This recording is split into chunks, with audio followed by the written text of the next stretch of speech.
Sometime in November 2012, Aidan and Louis Styles started brewing their craft beer in their garage. Since the launch of their brewery, they've grown their brewery from a 300-liter craft beer brewery to a 1,200-liter brewery here in the heart of Pitoni. Kia ora koutou katoa. My name is Lloyd and I am local. Come and join me inside Bayland's Brewery for a great tasting beer.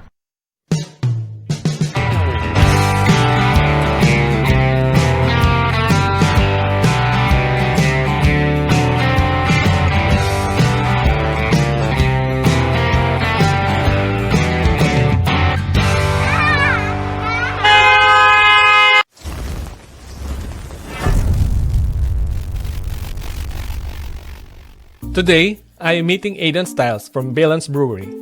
He will show us how to brew a beer the Bayland's Brewery way. Aidan is usually starting early in the morning, firing up his laptop while enjoying a cup of coffee. This gives him a head start to check on what has happened overnight.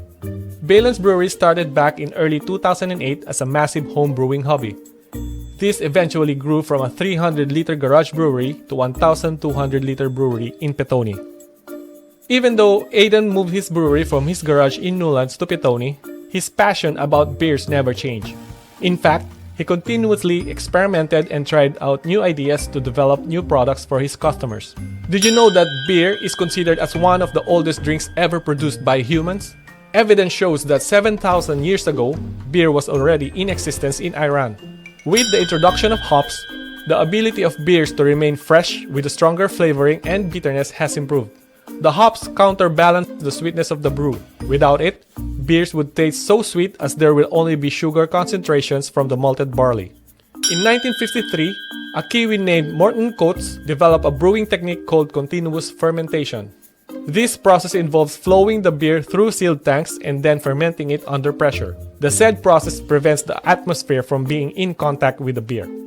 What I am about to show you is a crash course to the science behind brewing beers. Are you ready? Okay, brewing time. Ruben will be guiding us on how to brew a beer in 3 easy steps. Step 1. Extract the sugar from the malted barley. Fill the mash tun with hot water of about 70 degrees Celsius in temperature. With enough water in the mash tun, you can start adding the malted grains, and notice that by adding the grains will reduce the temperature to about 67 degrees. This is the perfect temperature of the mash.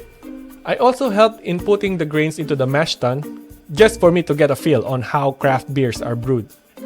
Each sack of grains weighs about 25 kilos and the number of sacks depends on how many liters of beer we are brewing. I guess carrying a sack of grains is not as easy as you think. After a few tries, I felt like I was starting to mess up with the production process, so I let Ruben finish the job. I think I'm going to have to visit the spa later. Once all the grains are in the mash tun, allow it to sit for about 60 minutes before transferring the liquid into the kettle. Make sure that the ideal amount of sweetness of the mash is present. To do this, monitor the appearance of the liquid and the specific gravity regularly. What this tells us is the specific gravity or sort of how much fermentable sugar is in our work. So you can look through this eyepiece here, hold it up to the light, and you'll see like a line. Did you know that the result of the mashing process is called sugar-rich liquid or commonly known as wort? Step 2. Add flavoring and bitterness. Transfer the wort into the kettle. Obviously, this is not the kettle that we are familiar with, but yeah, this sure does look like a giant kettle. Once the wort is in the kettle, bring it to boil for about 75 minutes. Since 75 minutes is way too long to just wait and sit around, we started cleaning up the mash tun to make it ready for the next brewing. I have to say, most of the work was done by Ruben, as I think I am only making the cleaning process take longer. Not to mention that the inside tank requires different techniques to be able to clean it up properly. Upon reaching the 60-minute boiling time, combination of hops in 2 batches will be added into the wort. The first batch of hops will help in enhancing the beer flavor and aroma, while the second batch will help in the bitterness of the beer. There needs to be about 10-minute interval in between addition of hops. Well, tasting the wort now, even after adding the hops, will only taste like a sugary hop tea. The bitterness will eventually come after the yeast fermentation. At the end of the boil, settle the hop in the kettle by doing a whirlpool to separate the solid particle of the hops from the wort. Then, Rapidly cool the wort by letting it pass through the heat exchanger before putting it into the fermenter. Do not put the wort into the fermenter if it's still hot, as the yeast will die above 60 degrees Celsius. Regularly check the specific gravity of the wort to make sure that the sugar content is within the specified limit. A hydrometer is a good way to measure how much sugar is fermentable. Then, confirm the measurement by using a refractometer or other measurement tools that are capable of measuring specific gravity. Step 3. Ferment the beer. Transfer the wort in the fermenter and let the yeast do its magic. Fermentation time may vary depending on the type of beer and level of alcohol content that you want. Wikipedia says that fermentation is a process in which the activity of microorganisms brings about desirable change to a foodstuff or beverage. Once the beer has finished its fermentation process, it will now be moved to the staging tanks, or sometimes called conditioning tanks. The beer will stay there in the tanks for about a week to condition it or let it mature. When ready, the beer is now bottled, labeled, boxed, and then shipped to the retailers.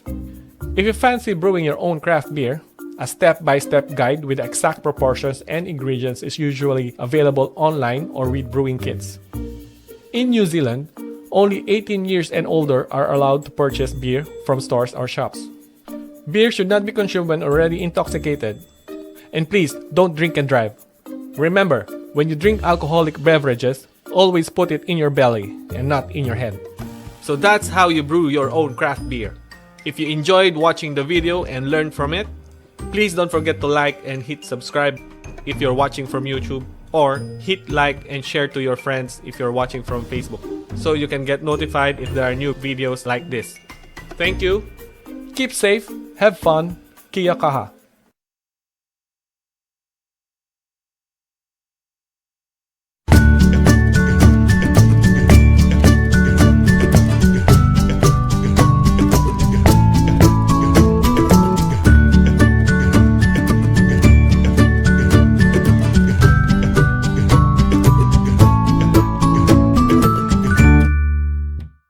Free house in Wellington here. It was, I guess, the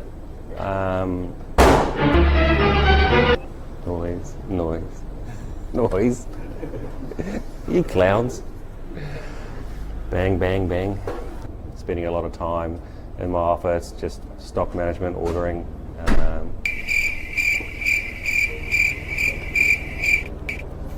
Felt like you just wanted to quit and just...